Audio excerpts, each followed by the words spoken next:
Hello, my name is Connor. And I'm Jason. And you're listening to the Amazed and Perplexed podcast.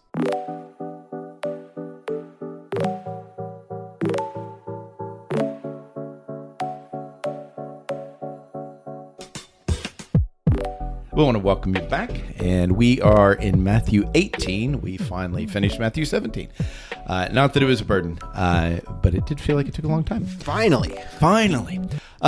So I want to welcome you, and just big picture real quick, Amazed and Perplexed, our whole goal is to be able to walk through the different aspects of the life of Christ, and to be able to look around the room, if you were, and give dignity to every person in the room. And so if the apostles, Pharisees, woman caught in adultery, if whoever, we want to honor their role in that. And one of the ways we do that is we ask ourselves what amazes or perplexes us about the scene, specifically Jesus's part in the scene, and what we're to do with that. And so one of the ways we do that is we do not read the passage prior, or we do not study the passage prior to us sharing this. We want to normalize wrestling with Scripture in real time. And so we wrestle in Scripture in real time, wrestle with Scripture in real time. And we learn to use prepositions. It's nice. We're doing it all. I refuse. You refuse. So anyway, so we are in Matthew 18, and as is our practice, Connor will kind of set the tone and maybe some things to watch out for, or some lenses, some mental lenses to look through as we consider this interaction with Jesus. Yeah, I think we're going to talk probably a lot about childlikeness and how Jesus sees it and what he's getting at. But I think it's just important to think about, like, there's a famous parable or story or joke or whatever where you have, two fish are they're in their water and they're swimming past another fish, and the one fish passing them says, "Hey, how's the water feeling today?" And the two fish swim past him, and as they go on, they look at each other and they go, "What's water?" And so it's really important to always remind ourselves what are the water that we're swimming in that we're not sure of, because it's the water we breathe, it's the oxygen we breathe. And one of the things to think about, like in the ancient Jewish perspective, and I don't have a lot of deep knowledge of this, but I do have a little bit, like children were obviously loved and protected and cherished. But childlikeness, from my understanding, was not something that was held up. In fact, a lot of like the behavior that's considered dignified by like an elder Jewish man would be the opposite of being childlike. So hurrying, being quick, using your body physically in the way that a child would have been a respected patriarch Jewish man would not have done that. And so what I get at in this is, like, for us, I think this is countercultural to us, and yet I think most people could be like, "Oh yeah, there's a childlike spirit we could all have, and it's good." But my understanding, and I'm really open to being corrected on this, is that that was not the progression. Like, that would not have been the water they were swimming in then. I think so. That matches my certain understanding. I love the water we're swimming in thought, and I was immediately like, man, we could spend the rest of the episode just saying, what's the water I'm swimming in? Like, what are my blind spots? What am I unconscious to that shapes me? And I feel like I've been on a journey in many ways. This podcast is part of my journey, certainly, of saying, what am I not seeing here? Even reconsidering Scripture and doing healthy deconstruction. And if you've not been part of these podcasts, by healthy deconstruction, I mean actually looking and saying, this is what I believe in. It's not Jesus. It's maybe a manifestation of Jesus or a tradition that started around Jesus. Mm-hmm. But I need to look at that and say, is there a better way to do that for this generation, for this group of people I'm working with, all those kind of things. So I feel really, that's an interesting question, is what water am I swimming in? Specifically about the parent-child dynamic, I know a lot of the marriage stuff that I've attended seminars and things like that have warned about becoming child-centered marriage, because instead of a marriage-centered family, you have a child-centered family, in the sense of, well, the children make the decision. So the children don't want to do this, we don't do this, and how that sets you up for having a really rough empty nest because you stop investing in the marriage. It's all about, are we making the children happy? Are we doing the best for them?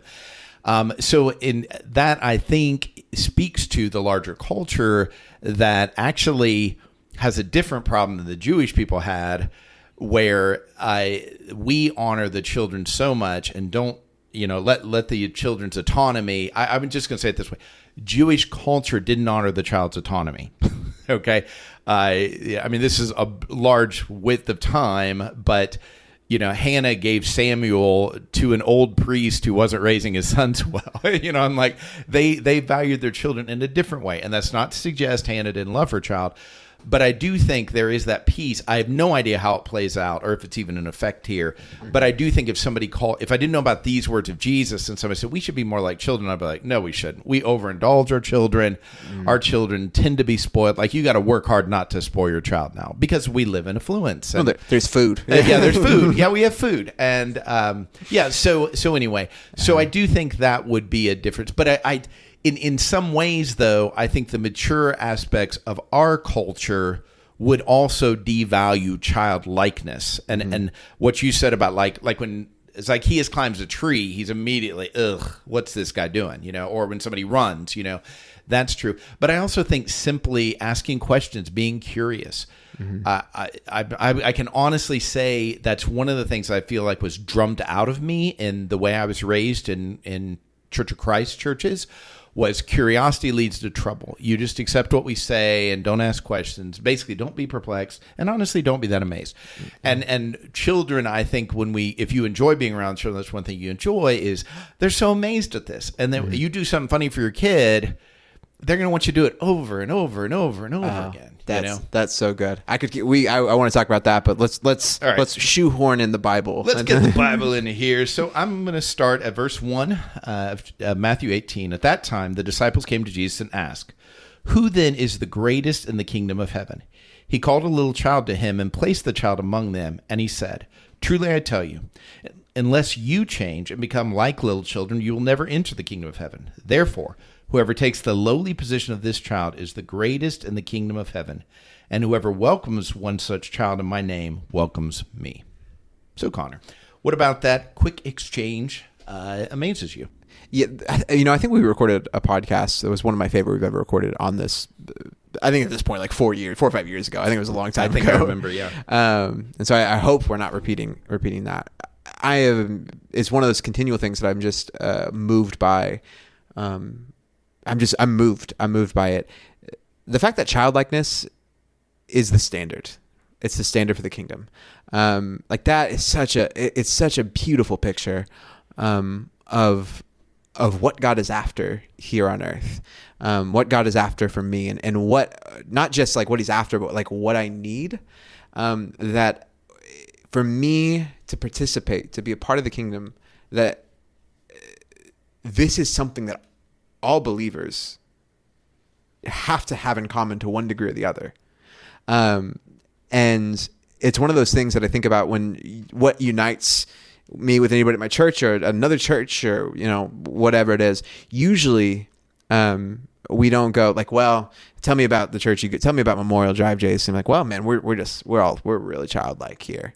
And yet, there is a part of me that's just like, man, what if we could get there? What unity there would be? Like, man, what is it that defines your faith community? What defines your church? What defines your family? Man, we have faith like children, and like that is such a, it's such a reversal of what they would have expected. And I think honestly what we'd expect, because I think about when I'm older and I've gained so much more knowledge and I've gained so much more experience, then that's when that's when the good stuff's really going to happen. And there's part of me that still necessarily believes that, but I think the truth that Jesus is getting after here is that like true knowledge and true growth will always take us back to this place. I really resonate. That really resonates with me. There is I was going to say perpetual, maybe it's simply periodic, like every once in a while it pops up, but it feels like it's all the time. this expectation to be a better leader, And that's one of the reasons why I did not want to be in ministry. I didn't want to be constantly, well, that was good, but now this. It's like living, if you had a parent that was always like, you got a B, but you could have got an A, that's what I feared ministry would be like. It's like, that was a good sermon, but next time, like it was never good enough. But now I've got like 500 or 200 fathers, and mothers that are constantly critical. And, well, you misused this verse. You should have done this word better, or the Greek actually means. And do not mistake in saying I don't want to be taught. I do want to be taught, but I don't want to be judged and criticized about every little thing. And I feel like if everybody was childlike, that would be the case. Like, there's not a lot of judgment among children until they're taught judgment. Now it's interesting because really honing in on what are the qualities of childlikeness, everybody can always find a child that's judgmental. Like I have gone into like women's shelters and served and interacted with kids that were very violent with their words and with their actions, if you allowed it. But they weren't like that. They saw that from a super young, I'm talking 4 or 5 years old, threatening my life, which on one hand, it's like, that's so cute. And I know sometimes you see stuff like that in TV or on a video and you're like, that's hilarious. Mm-hmm. But when you're looking into the eye of a kid, you're like, I'm not scared of this particular child, although I'm not staying with this child. But it is that idea. It's like, man, this kid is going to have so many things to overcome because he's not been allowed to live in his childlikeness. I think about this all the time. You brought up like seeing that sort of thing in TV, or you see it in an Instagram reel, or TikTok. Yeah, like kids cussing. I've just seen more and more. It's that kid cussed and then hilarious. And it's so funny because I'll get fed those things all the time. And this is not like a holier than thou, certainly not at all. But there's just a breaking of me when I see that sort of thing. There's the robbing of the innocence that they deserved and that was owed them, that was taken from them. That maybe at some point I did think it was funny, but when I see that stuff now, like and again, it's like, is it the end of the world that, some 4-year-old said, no, it's not the end of the world. It's not damning that kid to a life of whatever. And yet one of the things that, as my daughter, she's now 5. And so she's no longer a toddler. She's lost the toddler features and she's fully coming into her own as a childhood. And she's beginning to be exposed more to, part of the realities of the world. And yet one of the things I take just deep, deep pride in, and I'm so happy, was that, and again, sometimes it's not even a parent's choice, but so much of her childlikeness was preserved, even in a way that mine wasn't. And it's not like I had the same influence that you're talking about when the kids that you experienced, but, like I had this realization, and I probably shared this on the podcast. I had 2 older brothers, and I love my older brothers, and they're good, and they were children too when they were my older brothers, and that's always important to remember with your siblings. But so one was 7 years older than me, and one was closer to 5 years older than me. And I've always thought my brothers were the coolest people in the world. And like, I wanted them to think I was cool. And there was a sense in which, I don't know if this happened 1 time or 2 times or it was an everyday occurrence, but there was a sense in me when I was a kid that when I displayed whimsy, like childlike whimsy, that I was going to have my older brothers come over me and like snuff that out. Right. And again, I don't, if that, maybe that was more my dad or them or my mom, or it happened 1 time and it was an accident, who knows? And yet I've carried that feeling my entire life. And even I've talked about, I've carried that feeling into my parenting of Indigo, where like I've assumed that her imaginary 2 older brothers are going to come in and make fun of her because she is doing something childlike and whimsical. And so one of the deep things that I have pride in is the fact that she's gotten to 5 and like, we haven't crushed her spirit in that way. And she still has so much more whimsy. And I'm at the age now where I can remember being 5 years old. And I remember wanting to have whimsy. And the sad part is like, just in the past few years, have I gained the permission structure in my own mind to begin to feel the whimsy that I so wanted to experience when I was that age. And so, yeah, echoing your point, all that to say, when kids, whether by being taught through explicit teaching or by observation or the water they swim in, begin to be robbed of being able to be childlike, for me, that is much more of a symptom of hell on earth than almost anything I come into contact in a regular basis. Yeah, that's really good. Now, I do want, this is one of those other things, we've had this, the 3rd time, where it's like, we could go on with, why is it valuable to maintain your childlike? And maybe I'll try to work that into my perplexion, my amazement. And I'm just so grateful for this, but it's actually not found in Matthew. The same event described by, I believe, Mark, but certainly in Luke. It's they're arguing. It presents this. So in Matthew's version, he just records at that time the disciples came to Jesus and asked. But in the Luke version, it says they were arguing, and he's like, hey, what were you arguing about? I am so grateful for that. I am so grateful that in the physical presence of Jesus, I mean, I think 20 years ago, I would have been amazed if I'd really taken it. Oh, they were arguing in the presence of Jesus, like Jesus could hear them, and they argued. It's just like, because arguing is never like, you know how to really please God. Let's get into a good argument, you know. And it's one of those things. That dynamic of watching in my mind are those 12 men or whoever, because it says the disciples. I assume it's 12, but we've learned in other places there are women with them. There are other disciples with them. In John 6, when it says his disciples left, you're like, oh, and then it was like, then he turned to the 12 and it's like, oh, it's like, okay. So we don't know how big the entourage is here. So that's important to keep in mind. So were there 30 people and they're all arguing and then arguing about who the greatest? I find that so, like, I've been in a lot of church problems, and I do want to be very clear. I think at the root of those problems, somebody was saying I'm the greatest and they lost their childlikeness. So I think it's so applicable. If you're arguing a point that's not Jesus is the Son of God and you're willing to, even then you got to be loving. But if you're arguing almost anything else, it's like you really need to check and say, what happens if you lose this argument? Is that going to be okay? Mm-hmm. Can you still love? Because if not, you're saying you want to be the greatest. But they are literally arguing like unabashedly. It's like, I'm the greatest. And these are grown men. No, they're not old men, most of them. But it's like they are grown men with the Messiah. And this has been, I don't know, what are we at? 2 years now? 8 months? I don't know how long they've been, but enough. They heard the Sermon on the Mount probably many, many times. And they're like, but who's the greatest?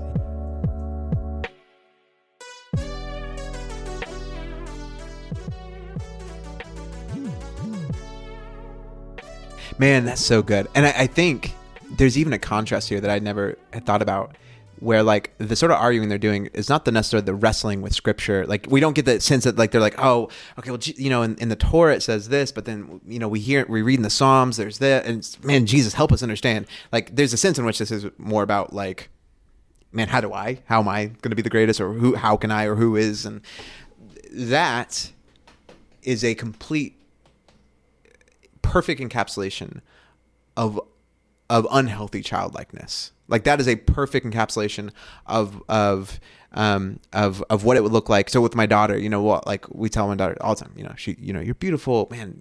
You're just so kind and so gracious and so good. And one thing we're working on a lot right now is when people compliment her, she just goes, yeah. And so we're thank you. You say thank you. But there is a thing that happens with kids when they get around other kids and they hear like, oh, Jason's just the most beautiful kid on the playground. There's that natural thing that happens a lot of times with kids. Be like, well, if Jason's the greatest, then that would mean that I'm not. So I've got to argue the fact, and I've got to go back and forth. And that is one of the, and again, like you said, this happens in adulthood too. But yet I think this dynamic begins to first come into play with children as they're confronted with that feeling of scarcity of, okay, either I'm the most pretty, or, so-and-so is. And so somebody's got to lose out here. There's got to be some sort of loss happening here. And so the contrast of what I would consider a display of deeply immature childlikeness and Jesus raising up of a deeply healthy childlikeness, I think it's so informative to, I hope, to his disciples, but certainly to me, when we try to think about, okay, what does it look like to be childlike, and what does it look like, what is Jesus trying to get after here? I think there's a direct contrast with how the question is brought up in the childlikeness that the disciples display, and then the true childlikeness that Jesus wants to draw out of them. I think so. I think let's add this element and see if this rings true. And again, it's one of these, we could talk about this forever. I think the reason that, by the way, I've changed my resume since we've been talking. Most beautiful guy on the playground. I'm leading with that. But the idea of, why do I hear somebody say Connor's smart and I immediately feel threatened. Or my wife say to me, I disagree with you, and I immediately feel threatened. That is, what's the root of it? It's fear. And I think, so this goes back to the little boy looking at me at the women's shelter and saying, if you take away my toy again, I'm going to, hurt you. It's like that's fear-based. Mm-hmm. He's lost. He learned this coping skill, threaten, and maybe even do violence based on whatever he was raised in. And so that's the thing. What is healthy childhood? What is healthy childlikeness? And it's full of faith in ultimately your father, or if your mother, your grandparent, whoever's raising you. It's that. So as is the parenting relationship, that's that first introduction supposed to be. Well, it is to God. And so if you've had a terrible experience with your dad or mom or grandparents or uncle and aunt, whoever, foster parents, whatever, if you had a terrible experience with them, I haven't talked to a lot of people that like, it's hard for me to think of God as my father. I hate when people say God is father. I need to keep it as God is Yahweh, or God is God, or, master, savior, anything else, but not father. And so I think this is, if your father and mother do provide what you're providing for Indigo and Amos, I think more and more they won't give way to fear. And what you struggle with the most with her is when she gives into fear. Mm-hmm. You don't have to, why does a child just suddenly just take something, doesn't want to share? Fear. Why is a child get in an argument or push somebody down? So fear. Yeah. My son, we get a call from the school and they're like, your son pushed somebody. And we're like, okay, when we looked into it, and it's so funny because if you know Eli, you're like, oh yeah, but he's not violent, never has been, but he was the line leader. This is like kindergarten or first grade. And somebody got in front, and no, he wasn't even the line leader. Somebody else was the line leader, and he saw somebody else get in front, and he went up and pushed that person out of the way to restore justice. Why? Because he was afraid. Mm-hmm. Justice is off. I got to do this. And good parenting comes alongside and recognizes, oh, this is fear. Mm-hmm. It may look like rebellion, but it's really fear, and we need to speak to that fear. And it's interesting. So this raises a whole other amazement for me. It's like, oh wow, Jesus is giving them exactly what they need because he depressurized it by saying little children is the goal. And you know enough about little children that this is a conversation we do not. If you're around a group of little children and say, okay, first we need to establish who's greatest, you're not good with little children. Mm-hmm. You know what I mean? Yeah. And I think that's really brilliant on Jesus' part. Although if you did that, it'd be an interesting experiment. If you've ever wanted to get out of having to volunteer for for Sunday school or whatever, that'd just be how you start out. No more nursery for you. Connor's created a point system for the babies. I don't really get it. Oh man, that is so good. You? That is so good.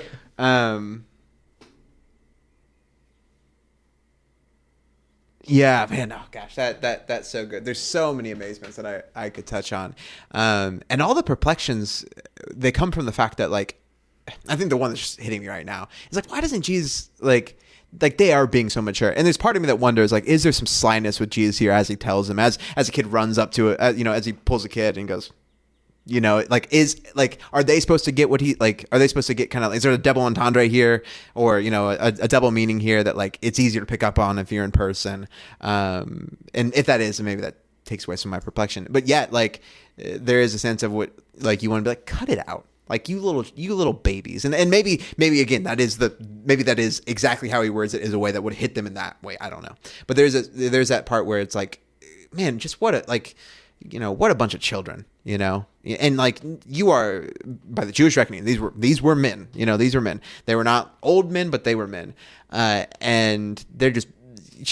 So we just went on this whole thing. Jesus performs a miracle. And another version right before this is when Jesus predicts his death for the second time. There's so much seriousness happening. And again, this is a very unhealthy, childlike question where if I feel if I just got the call, man, somebody's gonna die, and Indigo's aware, and this is several years in the future, she's 8 or 9 years old, I get a call that somebody close to me is gonna die, and then there's all this stressful stuff happening, and something's going on with Amos, and then she's like, hey Dad, I need to know, am I better than Amos? You love me more?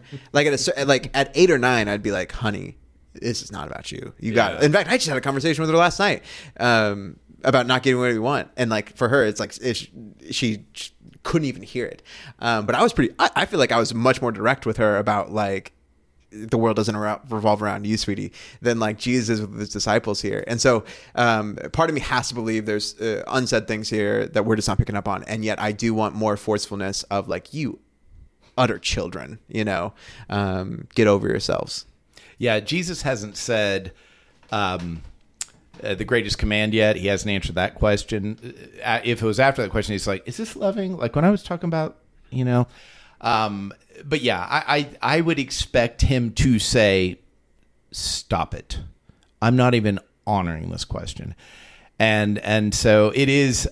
Now, I have no criticism. I think it's genius now. But if he were to stop and said, hey, before I answer you, Jason, what do you think I should do? I'd be like, this is where you need to put your foot down, Jesus. This is where you need to say, what am I leading? Why are you so insecure? What is it you're afraid of? Let's talk about that. And there is a part of me that is, I don't know if it's just personality or it's my ineptness or I don't trust in God enough, and all those could be very true. But there is a part at times I'm like, Jesus, you need to pull Peter out and you need to say, hey, Peter, I see you struggling with this. Let's work on this. And Judas, I see this as a struggle for you. I don't see him doing that. Now, there's a lot of stuff that wasn't recorded. We know that from John specifically, but in general, you recognize there's a lot of days that weren't recorded in Jesus' life on earth. So who knows what he did? But in terms of what he chose to be recorded, it's like, I don't think you're going to solve this. Of course, if you don't know, the Spirit enters them. Like at this point, you wouldn't know. The Spirit's going to enter them, and he's going to purify, not going to make them perfect, but it's going to really help them accelerate their trust in God, and then therefore their words and their action and things like this. Because you don't hear of this as much. Like I can't think of a time in Acts where they're competing. And maybe it's because once you experience it for real, you're like, who wants to be the greatest in this? That guy died, that is a good comparison. Because then you think about some of the conflict that does come up in Acts, and there would be really easy points for some of the tension that happens, for there to be a schism of no, we gotta set the hierarchy down. We gotta, so there is a lot of beauty in that of you comparing that of growth, I assume, by the power of the Holy Spirit. And yet, so is Jesus not coming down because he's like, sometimes I wonder if in the back of his head he's like, let's just wait for the Spirit, let's just wait for the Spirit. Let's just wait for the Spirit. Is that so much of his attitude? I don't know, but I've always wondered that. Yeah, and that makes me wonder, would he be different? You and I are there. We're with Jesus. We have the Spirit of God in us, and we have this argument. Would he be like, guys, you have the Spirit. Now I'm going to have to be very direct with you, Man, that's good. So what... Man, that's so good. I think it's a really intriguing idea. What perplexes you? I think it's interesting. Years ago when we discussed this, in my memory, sometime around there, and maybe it's just a discovery you had, is that God never calls us to be adults. And this is the primary text, but I think we can make this case from many texts. It's not that he's not calling us to be mature. I want to make a distinction there. But in terms of, because we think, okay, I raised my kids, and now they're in their 20s, and now they're adults, and now when I see them doing something I don't like, I reach out to them, and I say, hey, I want to check in on you, and this kind of thing. But I recognize you're independent now. You know what I mean? And I've said this many, many times. God doesn't want us to become independent of him. We as parents want our kids to become independent if they have that kind of capacity. God wants us to be increasingly dependent, which fits perfectly with this. I don't want you to become children. I want you to become little children. And basically, if you don't become little children, you will not become great in the kingdom. What that's even interesting to me is why even bring it up? Why bring up great versus non-great in the kingdom? But he's clearly making the point, and that's interesting too. He's not delegitimizing their desire for greatness. That's fascinating. Like he's saying, I want you to be great in the kingdom, but the way you become great in the kingdom is, and in other places he'll be like, humble yourself or become servant of all or something of that nature. But instead, in this particular context, I think he really wants to cut through this, what is greatness. That's really what he's dealing with. He's not dealing with so much their argument as redefining what they would say is greatness. And he's like, the pathway to greatness, which that fascinates me. Like I'm thinking it's like using their own energy but just steering it, not just shutting them down saying you're bad, but saying, I like that you want greatness. Now we're going to talk about how you get greatness. It's not about this. Well, you think about the question they're asking, like, real quick, it's not that you're arguing about it and you just keep making your case. It's you actually humble yourself and become like a little child. 100%. The question they're asking here, I still think their category is still all off. Like, I still think when they're asking who's going to be the greatest in the kingdom, I still think a good portion of them, at least part of the time, are thinking, okay, when Rome is no longer here and Israel is established, who's going to be the greatest in the kingdom? And so what that makes me think, and you're drawing on the fact that that Jesus, is not calling us to be independent, but to be dependent on God and to be little children in our dependency towards God. I think so much of the fear that they have and the reason why they hold on so tightly to their perception of what the Messiah is going to do in terms of liberating them is like they desperately want to be free from the dependency on Rome, from all the oppressors that they've dealt with over the past 1,000 years as they were in the exile and back and forth and under siege. They think that once they can have their own kingdom, will be able to fully rule and reign. And then once they're in charge, once they no longer have the yoke of Rome over them, things will be better. And the offer for Jesus is not a offer that is yoke free, but it's his and it's easy and it's light. And I think it's so funny because if we were having a conversation here, I said my perplexion was like, why doesn't Jesus stop them? Like, hey, you're being childs.